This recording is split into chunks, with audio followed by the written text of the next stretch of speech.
G'day everybody, Wade Northhausen here for Billboard Battalion. We're coming to you today live from downtown Coyuga in north central Victoria, our home base for Billboard Battalion here. And we're talking today with Malcolm Roberts, Senator Malcolm Roberts for One Nation, who today is up in Queensland at the office up there. And I spoke to Malcolm just the other day about a lot that's happening with regard to this climate change stuff and how government is trying to shut down and censor any discussion about climate change that doesn't follow the World Economic Forum and the UN and the WHO narrative. So the conversation started where Malcolm made submissions to a particular committee, a 71-page submission, which I've read some of it, and it's really, really brilliant. And we'll be putting that up on Billboard Battalion when we've finished this. But g'day, Malcolm, and welcome to Billboard Battalion, and welcome to Australia, mate. G'day, Wade, and thank you for the invitation. It's a pleasure to be here. And thank you. Just two things. Thank you for what you're doing. It's very, very important that the people are waking up and that you're helping to do that. So it's fantastic. Thank you so much for what that means to our country. It's fundamental, as I'm sure we'll get to discussing more in more detail. Secondly, just a minor correction. I'm a senator not for One Nation. I'm a senator with One Nation for Queensland and Australia. So that's just I'm very, very proud to be associated with Pauline and One Nation, but I'm not a senator for One Nation. I'm a senator for Queensland. That's very important to understand. My primary service is to constituents, not to the party. Yep, no, beautiful. And thanks for pointing that out, Malcolm. And if I make that mistake again in the future, you just have to keep on the case, mate, because sometimes I'm a bit slow catching on to a couple of those things. So, but anyway, yeah, so there was... Excuse me, Wade, it shows just how ingrained the party system is. The people think we work for the party, you know. Well, I know you don't think that, but that's the way the language is. And we've got to be very careful with our language, because not because of the misinformation, disinformation crap that's being flung at us, but because what happens is we reinforce the myths of the globalists that are pushing the agendas every which way. They've captured the language, and it's extremely important to understand. There's nothing renewable about solar and wind. They're called renewables because that's a pretty name. They're called wind farms because that's a pretty name. They're called solar farms because that's a pretty name. They're industrial complexes destroying our biosphere, destroying our human environment and natural environment. That's all they are. Oh, absolutely, without question. And you know, every time they push something like that, they've got a whole company of public relations experts who come up with some name that they're going to be able to use to con people and suck people in and sell it as being all cuddly and fuzzy and saving the planet and the rest of this these lies and garbage. But you're very right, Malcolm, in terms of what you said about the language. And I mean, when you look at the major parties, particularly the Libs and Nats, the Libs and the Labor Party, people these days just get sucked in by that, whether it's Libs or Labor. And I mean, in some electorates, they could stand a cutout painting of somebody and they'd still vote for it. So you're right. I mean, one of the as you know, we've spent a fair bit of time in Canberra when both houses are sitting now, and we'll be back again next sitting weeks in a couple of weeks' time. But what we've seen in a lot of the maiden speeches from, in particular, the Labor Party, is that a lot of these new politicians, they'll get up there and they'll say, "Oh, we really want to thank the union for this and the union for that and the union for some other thing for helping us to get elected." And what the unions don't understand, and in particular in the coal industry, for example, or manufacturing or anything else that really matters, the Labor Party, with their net zero policies and their demolition of Australia, the Labor Party are costing Australian workers their jobs. They're costing them their security of their lives, their security of their money and their value. And like the thing that these people just can't seem to get, so they just blindly follow whatever the Labor Party or the Liberal Party tell them to do. That's right, mate. And I think there are several comments. We're trying to unpack what you just said. Very, very comprehensive what you just said. First of all, the Labor Party in particular, but to some extent the Liberal Party and even the National Party. And let's face it, the Nationals have lost their way. They just follow in meekly behind the Liberal Party. They just kowtow to the Liberals. But the Labor Party, particularly some of the first speeches, they're not talking about the country, or if they are, I'm talking about the country of Australia, not the countryside. What they're talking about is, I got in because I'm homosexual. I got in because I'm young. I got in because I'm a woman. I got in because I'm a mother. That's no qualification for getting into Parliament. No. Sure, we need a diverse background with people. So I'm not criticizing any of those things that I just mentioned. But what I am saying is, don't talk to me about your homosexuality or your wokeness or your young femaleness. Talk to me about what you can see about Australia, what your constituents need. Wherever you come from, the constituents have needs. That's the thing that I'm interested in. And I'm interested in your dreams and your background, sure. But don't tell me about all your qualifications to be a minority. Just tell me what it means to you to be Australia and where you want to take Australia.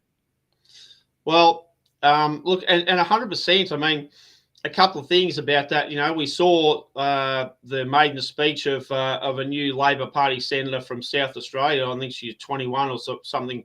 The youngest senator that we've ever had. So what? Who cares about what age this twerp is? Her speech was every bit as much crap and BS and selling lies as any of the other Labor Party people who get up there and tell everyone how they're going to work for the families and look after them and all that sort of stuff like that. And when we see people go, the Labor Party, it's got now a majority of women in the thing. So I couldn't care less whether you're a man or a woman, so long as you're doing a good job. And I think we've seen proven that the women in the Labor Party and the Libs and all that sort of thing, for that matter, are every bit as disastrous and shocking and horrid as the blokes are. So it doesn't matter a rat's whether you're a man or a woman. It's the fact that they've got ingrained in the party politics, and now they're totally compromised, and they have to follow the directions of the machine. And we know that they work for world terrorist organisations who are in the business of wiping out many, many people in Australia. So I think you're correct. And I did speak the other when we were in Canberra last. I spoke to Senator Jordan Steele-John about. We ran into him. I tried to get onto his office and talk to him about a few things. And look, I'm grateful that his office did get back to us. But there's some very, very serious things that are being dealt with that are coming in at the global level that are absolutely going to catastrophically affect people with disabilities. And he doesn't seem to want to know about it. And like if we look into Canada now, they've got some pretty horrendous policies on how to deal with people with disabilities, people who they consider are a burden on society. So, these people don't want to actually, they don't actually want to do their job, and they don't want to defend what's happening, or they don't want to defend Australia from what's happening. Well, yeah, we come back to the second point that I wanted to unpack in your previous question. You mentioned about net zero. Net zero is going to decimate. It is decimating our manufacturing, our mining, our agriculture. Make no two bones about it. That is what's happening. It's decimating that. I just noted, first of all, the number one cost category, the highest cost category, the first cost category in manufacturing today is not labor. It's been mechanized and automated out. So very, very much reduced labor component. The number one cost component is now electricity, bar none. Yep. Sometimes there might be gas, but they're both affected, and as part of the energy sector that Bowen, and we'll come back to that in a minute. But the number one cost category is electricity. To be competitive in manufacturing, you must have the lowest electricity prices in the world.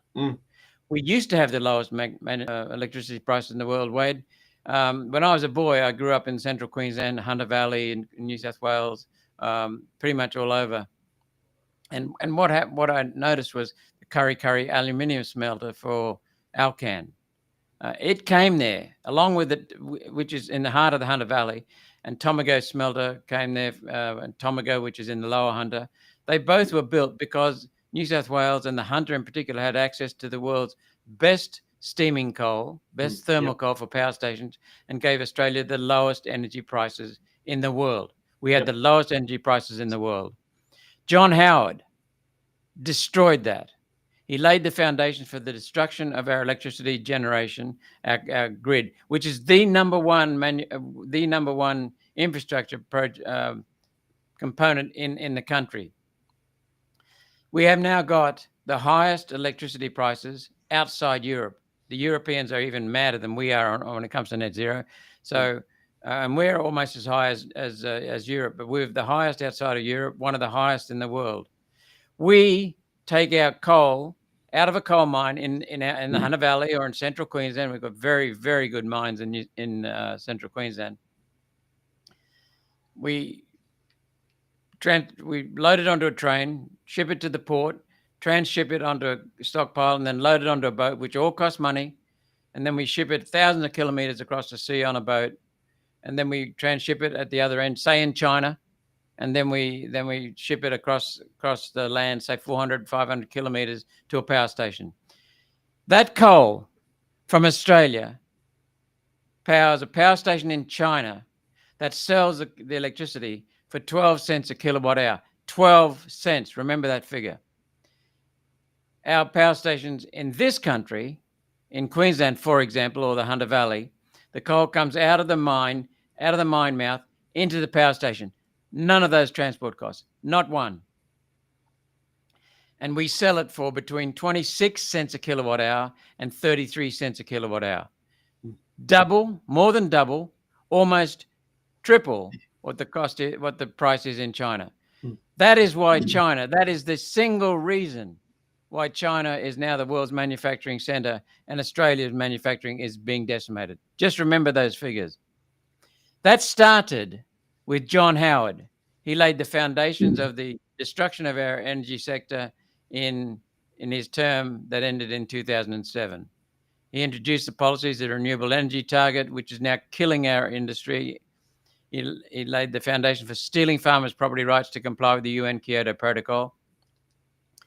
He also laid the foundation for destroying our electricity competitiveness by putting in place the national electricity market, which is really a national electricity racket. He also was the first to publicize or to propose a national carbon dioxide tax, an emissions trading scheme. He was the first. It wasn't Gillard. He was the first to propose it. So all of that is done destroying our manufacturing sector, raising the cost of grocery prices, raising the cost of living for people, destroying our cost of living. We've gone from being the highest income per capita 120 years ago, Wade, to now being close to number 30th. That's destroying family costs. It's destroying medical costs. It's destroying every cost because energy costs cascade through the economy. They build and build and build and build. You go from a farmer who's paying higher electricity costs, then to a truckie, then to a trucking company, then to a manufacturing processing center, then to a packaging center, and so on. So it just cascades. But that's destroying our service industries, our manufacturing, our agriculture. And if you want to go further with agriculture, I can remember being in Townsville, which is where I'm heading in about an hour, back in 2018 at the culmination of the drought. I was in central Queensland. I was in southern Queensland. Farmers in north, central, and southern Queensland told me separately, completely independently, they were not planting fodder crops because of the cost of pumping water. and that, you know, in a drought, and they're not going to plant fodder crops. This is suicide. But it gets worse for the farming sector because now we've got the Nationals. They have been pushing it for a long time, but in their last term in office, the Nationals under David Littleproud as leader enacted by an enhancement, they called it. I called it a worsening of the Biosecurity Act, which and Biodiversity Act rather, and that gave farmers incentive. So the taxpayers right across Australia are paying for farmers to lock away their land to comply with net zero. Yep. And that means that the farms next door will have feral animals multiplying, will have noxious weeds multiplying, and who owns the original farm in the center of it all? And now a superannuation fund from Canada or from Geneva in Switzerland or from New York. Complete rubbish, locking up our farming sector, destroying prime agricultural land. And it's also happening with solar and wind complexes, industrial solar and wind complexes, which are taking up our farmland, prime farmland, and our biodiversity with rainforests, creeks, mountains, just being smashed. The biggest threat to our environment in this country is wind and solar destroying the environment, destroying the human environment, destroying the natural environment. And then you come back to the fact that our coal, we produce around 450, 500 million tons. Let's just say 500 million tons. Okay, it might be down this year, but 500 million tons. China produces 4.7 billion tons, 9 times what we produce, and they're heading for 5 billion. And they want our coal as well. They burn more than 53% of the world's coal consumption. So they're the biggest producers by about 4 times. They're the biggest consumers of coal by more than half of the coal consumption in the world. And then wanting more? We can't burn the stuff in our country. This is insane. And as a result, our prices are going up. Everywhere around the world, every country with a significant proportion of solar and wind has high electricity prices, destroying manufacturing, destroying reliability, destroying access to the grid. It's insane. And it's all based on a lie. Well, 100% correct. I mean, if we go back to John Howard, back when he was in power, shut down, basically deregulated the dairy industry, virtually brought in all this open free trade, no protections for our industries, and that's seen multinational corporates obliterate our farmers, our industries, and you know, the things that he's done, I think, are second, possibly only to what old Goff did. But I mean, that's that's a bit of a difference of opinion. But we wanted to look at this this whole climate change garbage, and it is a total fraud, Malcolm. That's a great word to use. It is accurate, right? It's a fraud, climate fraud.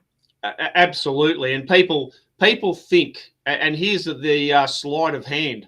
People think that this is just organically grown out of a concern for global warming or all this other crap. This was written, and Australia signed up to different organisations and global treaties years and years and years ago, and this to destroy Australia. And this is the strategy on how they do it. It's a case of they did not just organically come along. Now, one of the things that we need to talk about, Malcolm, is you gave a submission to a Senate committee just recently, and this Senate committee, it's a select committee on information integrity on climate change and energy. Now, we also, there's a Labor senator there, this Michelle Ananda Rajah, if I've got that right. Anand Rajah, yeah. So this woman, in my opinion, is trying to set the groundwork for total censorship over anything that's said against the whole climate change hoax, the fraud. And this is to start the narrative exactly the same as they did with COVID. They started to create the hate against people, and that's what this woman here, this Michelle Ananda, whatever her face is she's in the business of doing this, is to try and create a narrative that anybody who who says anything against the climate change fraud is to be attacked. And so you might speak a little bit about that, Malcolm, because that's one of the main things that I think is the issue with our conversation the other day. And she's, from what I can gather from the bit I've seen, correct me if I'm wrong, she's in the business of trying to say, now we need to go after the social media platforms and get them to tell us the sources of all this disinformation. Well, the first thing I'd say to this Michelle Ananda thingo, Raja, is you are one of the primary sources of not only disinformation and misinformation, but barefaced lies and, as I said, committing fraud and the destruction of Australia. And you and the Labor Party know that. The Liberal Party knows that. The Nationals know it. And the Greens especially know it. And if you talk a little while ago about David Littleproud, by a million miles, the worst leader the Nats have ever had in their life, and one of the primary pushers of this this whole climate change disaster for Australia, David Littleproud should be not only sacked, he should be in jail with the rest of the people who push this climate change crap. And I will note that Barnaby Joyce is trying to pull out of net zero. I think Matt Canavan's having a bit to say about it as well. So at least that's something that's I think going down the path of some honesty. But let's focus on this select committee on information integrity. So Malcolm, when I spoke to you the other day, we talked about some groups and organisations who are being funded from foreign millions and millions of dollars to attack the coal industry and to push this climate change crap. I know we've got a group called Farmers for Climate Action here in Australia, and I call them Farmers for No More Farmers.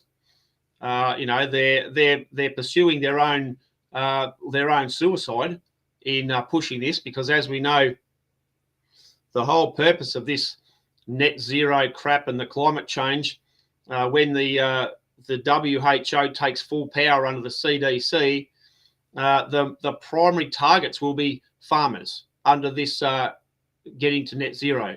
So there's a fair bit there, but this, and I'll ask you a question in advance. Just farmers that I know, many of them are protesting against the likes of this renewable energy garbage that's invading their farms, and they're planning different strategies. And I've been saying to them, you need to understand how powerful this campaign is going to be, and particularly the media and in social media censoring, that you won't be able to get any messages out, and they will come after you in massive terms. So I just want you to think about that before we do finish, Malcolm, and message that you might give to our farmers who think the old conventional way of protesting and locking the gate and they're going to block them from coming onto their property. Give us a bit of an idea, in your words, how serious the government and the World Health Organization is in taking these farmers out. So if we can just have a look at just a few bit of light reading there, Malcolm. Yeah, I luckily I was writing it down. No way I would have remembered that. Where do we start? So first of all, the select committee on information. You are correct. Yeah, first of all, you are correct. The Senate committee is the select committee, which means it's not an ongoing committee. It's just formed for this topic and do this investigation, this inquiry. It's an inquiry into select committee on information integrity on climate change and energy. What they're wanting to do, Senator Anand Raja, there's only one correction I'd make to what you said, Wade. Out of all the things you just said, and you packed a hell of a lot into it, mate, good on you, is the use of the word fraud. Now, the fraud comes from the United Nations. The fraud comes from the Labor Party, the Liberal Party. No doubt about it. But I don't know about Senator Anand Raja, whether she's committing fraud or not, because I doubt she knows what the hell she's doing. Now, the other thing is that now she is complicit but she's not the only one pushing this rubbish in this Senate inquiry. It was a bill. It was a motion that Senator Whish-Wilson from the Greens moved. And the Labor Party and the Greens have control of the Senate. They've got an outright majority together. They push this through. So it's basically a Labor Party and a Greens push to introduce, as you quite rightly said, you saw right through the headline, and it's to push to reintroduce the misinformation and disinformation bill. Now, let me tell you what that is. That they'll use that if they reintroduce the bill into the Senate and the House of Reps to censor people. That's all it is. It's basically censorship. And you are correct in that it's to censor social media. Because if you're accused of misinformation and disinformation, which there's no groundwork for, it's so broad, the definition. And there are so many things we can discuss here, but they want to bring that bill back. Now, you're also correct. So coming back to the definition of fraud, the definition of fraud is knowingly presenting something as it is not for personal gain. Now, I doubt whether Senator Anand Raja is doing that knowingly. She's probably doing it unconsciously, but she is misrepresenting the climate. She's misrepresenting science. She's misrepresenting farming. She's misrepresenting the natural environment. So that's the one qualification I'd make. Other than that, you're right. It is a push at a global level. The Secretary General from the United Nations, Antonio Guterres, came out recently holding up a document saying misinformation, disinformation bill has to be cut, especially on climate. Because what's happening, Wade, and this is the really powerful thing and the beautiful thing about what's happening, they're terrified that people around the world are waking up and they've got to suppress that. So first of all, you're right. It is climate fraud. Secondly, it is all about censorship. Thirdly, it is driven at a global level right across the planet to suppress the people waking up about this climate fraud. The fourth thing is that Liberal and Labor are both guilty of it. So it's not only a global push, not only a European push. Britain, America, thankfully Trump got in and stopped it. It's New Zealand, it's Canada, it's a lot of the Western European countries, not the Eastern, because they know this is crap. And it's Australia as well. So the second thing about it is that it's not just the Labor Party. It's not just the Labor Party and the Greens. It's the Liberal Party. There's a suite of 5 bills that want to control people. So when this bill, the misinformation and disinformation bill, is about suppressing free speech. It's about censorship. But the suite of bills, the 5 bills, are about control and wealth transfer. There is no doubt about that. We've exposed it from the start. So the suite of bills is misinformation, disinformation, shutting you up, suppressing free speech, digital identity, which has been passed, under 16 identity verification, age verification bill, which is passed. These were developed by the Liberal National Party under Morrison. They were introduced by one of them by him, the rest by Labor when they came into power with Albanese. And the other one was the Identity Verification Bill, which gives the government the right to use biometric data, fingerprints, facial recognition. You see cameras going up around the country. That's what that is for.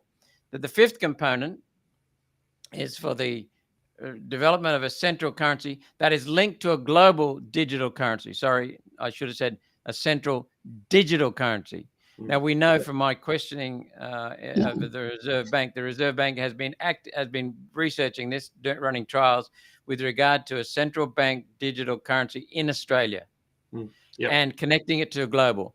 When you have those 5 components, Wade, you have social, what's it called? What's the term? It's social credit system. So if Wade puts up a post that goes against the government narrative on climate, the government narrative on energy. That would never happen, Malcolm. No, well, you're telling the truth. It's going to happen. It is happening. You're already doing it. And take full pride in doing that. What they'll do is I'm tapping on your door saying, Wade, take down that post because you want a loan to get a vehicle. And the banks won't give you that loan because you'll be breaking the social credit rules. And then when you rock up and say, okay, I'll take down my post to comply, they've got you. And then because you want that loan. And then when you rock up to the bank to get the loan to get a vehicle, They say, what sort? And you say, I want a Ford Ranger. I want a Ute. I want an SUV. Sorry, mate, you can't have it. You can have a Corolla or smaller. That's all you've got credit for. So what it's about is about controlling every citizen in this country and transferring wealth to the globalists. BlackRock, Vanguard, State Street, First State, etc. They're all integrated. They're the ones that establish the United Nations. They're the ones that establish the World Economic Forum to advance policies to get the corporations to get control. So we're basically going back to digital feudalism, a digital version of feudalism to control you. So, and now it's even worse because when you have a coal-fired power station, Wade, it takes up about 40 hectares of land. That's all. Very powerful, high energy density fuel coal. And you have a small footprint for a power station. You have one set of transmission lines to Melbourne or to Sydney or where the power is needed. With solar and wind, they're very, very low energy density. That's what makes them forever impractical and high cost, because you get only a basic unit of energy at a huge cost. The capital cost is far greater. So what happens is you're paying a huge capital cost and you're destroying thousands of square kilometers of land instead of 40 hectares. So you've got to then you've got to take them away from the city so that the power source is well away from Melbourne, for example, which means, and then it's scattered. It takes up more land, farming land, natural environment. And then you've got to have transmission lines crisscrossing the whole country. We've got to build 28,000 kilometers of transmission lines. Sorry, we haven't got to, but to comply with the net zero that came from the United Nations, which Morrison introduced to the country, despite breaking his promise that he never would introduce it. He introduced it. Now Labor's turbocharging it. So what we've got is transmission lines destroying farmland, transmission lines destroying very, very high quality biodiversity, natural environment. With coal, you have got to have transmission lines, but it's only a tiny, tiny amount. Then think about this. All of that I've been talking about, solar and wind, needs subsidies. They can't operate because they're inefficient and they're not cost effective. So you need subsidies. Well, who pays the subsidies? The users of electricity pay the subsidies. That's why our electricity costs are now amongst the highest in the world. So who do we pay the subsidies to? We pay them to China, because China builds 80 to 90% of the solar and wind generators. So what we do is we subsidize and we give them our coal. We give them our coal to build solar panels and wind turbines. We subsidize them to build them. We subsidize them to ship them. We destroy our environment to build roads all over the place, to destroy our farmland and our biodiversity and natural environment. Then we subsidize them to install them. We subsidize them to operate them. You pay the subsidies as an electricity user. You and I and everyone in Australia, manufacturing businesses pay that subsidies, and that drives up the cost of electricity. And then, so that you make sure you vote Labor, I know you wouldn't, but what I'm saying is the government then says, let's give electricity bill relief. So the taxpayers and businesses then support you as a family, as an individual, to subsidize give you bill relief for electricity costs that are high. But that doesn't come to businesses, small businesses and large businesses. So anybody who's employing someone suddenly has a huge power bill, which drives them to put up prices. So you still pay it, even though you've got the energy relief bill. You still pay it in grocery prices, in insurance, in construction costs, in transport costs. So you're getting hammered, even though you're getting bill relief. So we've got subsidies, and we've got subsidies to take care of the subsidies, the pain of the subsidies. So it's crap. So this, coming back to it, it is all about censorship, control of your voice. And Barnaby, you mentioned Barnaby. I like Barnaby. He's a nice guy. I also like Matt Canavan. I've got an enormous amount of respect for both of them, actually. Matt is the most accomplished media spokesperson in the country in many, many ways. He's a personable bloke. You can't help but smile when he comes up to you. But Matt Canavan worked as Barnaby Joyce's chief of staff back in the early 2000s. Barnaby was the most effective speaker at that time in Parliament, destroying the climate and energy narrative. you know, he had phrases like, "You can't control the temperature of the planet from a room in Canberra," and he was absolutely right. He got it right amongst it. Then he became a minister in the Turnbull and Morrison government. I think it was the Turnbull government. And meanwhile, he'd moved to New England, where Turnbull showered $400 million to promote wind turbines, decimating his rural land in the seat of New England. So Barnaby went from being a strong skeptic to being a climate alarmist and pushing the solar and wind narrative. So he completely changed. Matt Canavan, who took over his Barnaby's seat in the Senate in Queensland, he went from being a strong skeptic to being a climate alarmist. And one day in the Senate, I said to Matt, I sat next to him in a division and said, "Mate, you just gave a speech in 2015 before I got into the Senate saying we need to cut human production of carbon dioxide. That's crap." And I said, "Where's your evidence?" And he said, "Well, we must because we produce so much carbon dioxide." I said, "Where is your evidence?" Yeah. And he just moved away from me. But now what we've seen is One Nation has put so much pressure on Matt and Barnaby and the Nationals that Matt, to his credit, and Barnaby, to his credit, have come along now swinging back to being skeptics and saying we can't afford net zero. They are both skeptics. They both switched twice, and neither time did they provide the evidence for their basis. Pauline Hanson is the only parliamentarian. I wrote to all the parliamentarians, and I got to commend you for what you're doing, mate. You're doing exactly what I did. I got amongst them as an activist and held them accountable. The media, the academics, the activists, the politicians. And what happened was I wrote registered post letters, held them accountable. Never once did I get any evidence that shows we need to cut human production of carbon dioxide. Every politician, even some of the few strong liberals, ran away from me. They ran. Yep. Except for one, a redhead. She came to me and said, "I like your work. Will you stand beside me and go for the Senate?" So this submission, by the way, before I get onto the submission, the World Wildlife Fund parades itself hidden behind the logo of a cute, cuddly panda bear. Yep. The World Wildlife Fund is spending hundreds of millions of dollars from globalist dictator billionaires to shut down beef in America and to shut down beef in Australia. They're doing it actively now. They want to shut down coal. They're funded by the Rockefeller Foundation on their program to shut down coal.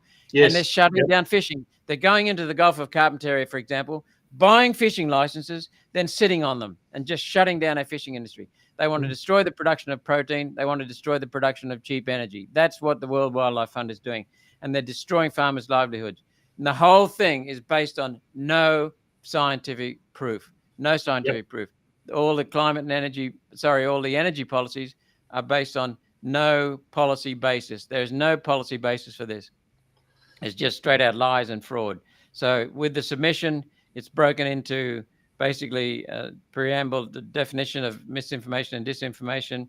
It then goes into the fact that I've quoted politicians and I've torn their quotes apart.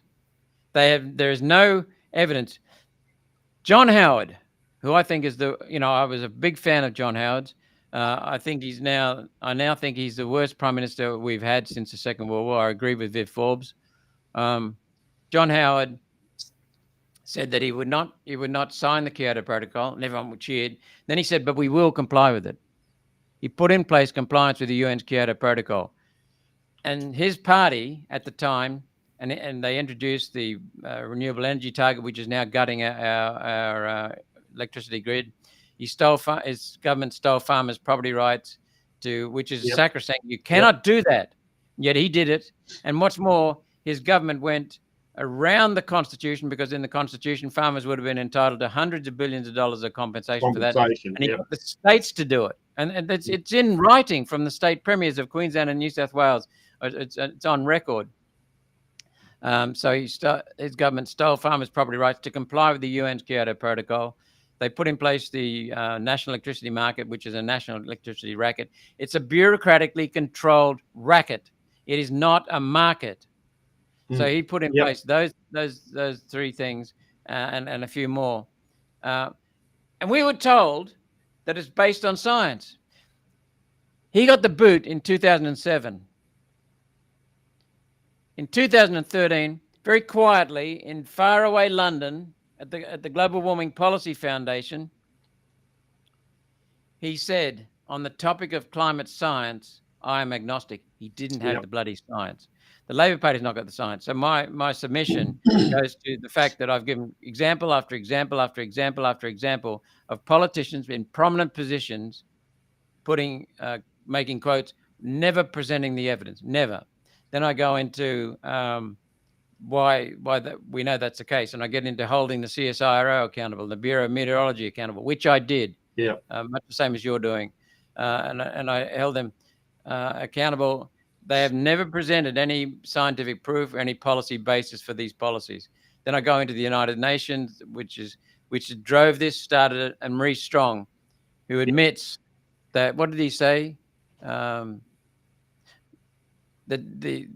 main enemy is humanity itself. This is an anti-human agenda. Yes. It's pushed there to control resources, control energy. And once you control energy and you control food production through biodiversity laws and restrictions, and you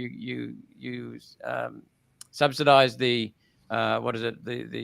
locking up of land for sequestration, good farming land, then you start controlling food. Once you control energy, food, and money, you control the show. They've already got control of money. Once you bring in a central bank digital currency, which is what they're researching, you have censorship and the other 5 bills that I was talking about, then you have complete control of every single person, and you can transfer wealth. You're basically turned into a slave under digital feudalism, a digital prison. That's where it's coming to. And it started with John Howard.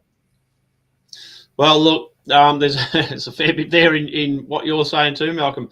I wish we had 2 or 3 hours. I wish we had like once a week we could do this. But we're, as you know, we're spending a lot of time in Canberra now. I'm going to try and catch up with this Michelle Ananda Raja chick and see if we can actually get an interview with her, because the Labor Party, they seem to be terrified of talking to Farmer Wade and Billboard Battalion. There's 3 of us turn up in Canberra. We're getting to be incredibly well known now in Parliament House with pretty well everyone. And the most important thing is you'll be in the Senate or something, and the Labor Party senators will come in, they'll look up and see you sitting in, and they'll look down like this and scurry off. So, I think that I'm just a bloke from the bush, mate, just a farmer from downtown. You're more than that, mate. You're more than that. You are an active citizen. What happens in democracies is that things go along swimmingly for a while because the politicians actually, in the start of the democracy, serve the people. Then they get fat and sloppy and lazy, and they get away from that. And the people in a democracy quite often just feel comfortable. So they're not active. To be a true democracy, the citizens must be active, and you are very active. Thank you for that. Before I got into the Senate, I was very active as a citizen, and I still am, because I was holding them accountable. It's not just voting. It's not just checking the policies, making sure that you understand the policies of the various candidates, and then voting for the candidate, not the party. It's also about holding politicians accountable in an active democracy between elections, daily, sometimes daily. That's what you're doing. That's what I'm doing. So full credit to you, because you're trying to restore our democracy into an active democracy. At the moment, it's a passive democracy, which slides into apathy. Hello, that's where we're at, in apathy. And that'll slide into tyranny. Hello, that's where we're at. That's what we're facing with censorship and the controls and social credit systems coming in. When you ask Senator Anand Raja, I don't know if you'll get a meeting with her, but I can tell you for a fact, I don't think she's one of these, but there are good senators in the Labor Party who are genuinely concerned about workers. When I speak out against this climate crap, this climate fraud, they walk up to me and literally pat me on the back and say, keep going, mate. Workers cannot afford this. Keep going, mate. Workers cannot afford it. And so they know it's damaging. They know it's fraud. They know it's bullshit, but they haven't got the guts to stand up. In the Liberals, a couple of people, maybe 4 or 5, have the courage to stand up. And now we're seeing the Nationals, thanks to One Nation, putting this on the agenda and pushing it really hard. Now we're seeing half the Nationals waking up, but the other half just want to pretend it'll go away. Yeah. So we've got to keep it up, mate. Some of us in politics and yourself. And by the way, you're now in politics because you're actively engaged. So thank you so much for what you're doing. Well, and thanks to you and your team too, Malcolm. We've I missed out on interviewing Pauline last time we were there, but hopefully we'll catch up with her this time. We've interviewed Tyron. She's one of the busiest politicians in Australia, mate. Which is why we need to talk to her. Exactly. And Tyron is an absolute terrific bloke. He's having a red hot crack. I think he's on a very, very steep learning trajectory. He's probably pulling about Mach 5, I think. But the most just make sure you remember Sean Bell, the new senator just about to be sworn in Parliament with One Nation, the senator for New South Wales. He's a real dynamo. He's very, very effective in his thinking. He's a critical thinker. He used to be a private investigator. He'll get under their skin. He'll ruffle a few feathers, mate. So Sean Bell, see if you can have a meeting with him. We'll be in Canberra for the first sitting week again. I've actually got to speak on the 26th. There's a rally outside Canberra on Sunday the 26th. So I'm going to be one of the speakers at that. But we'll be there for the next sitting week. So hopefully I can catch up with Sean and also Pauline. Give me a reminder, mate. Give me a reminder, and I'll text you both to connect you up. No, that's terrific. So just if you wouldn't mind just closing, Malcolm, on just a message to our farmers, particularly who are just going about the normal protesting against the wind turbines and the transmission lines. Maybe a message to them on what they don't understand about the system, because they're just average everyday farmers who are terrific people, and they think that there's integrity in politics, and they listen to the politicians in their local area.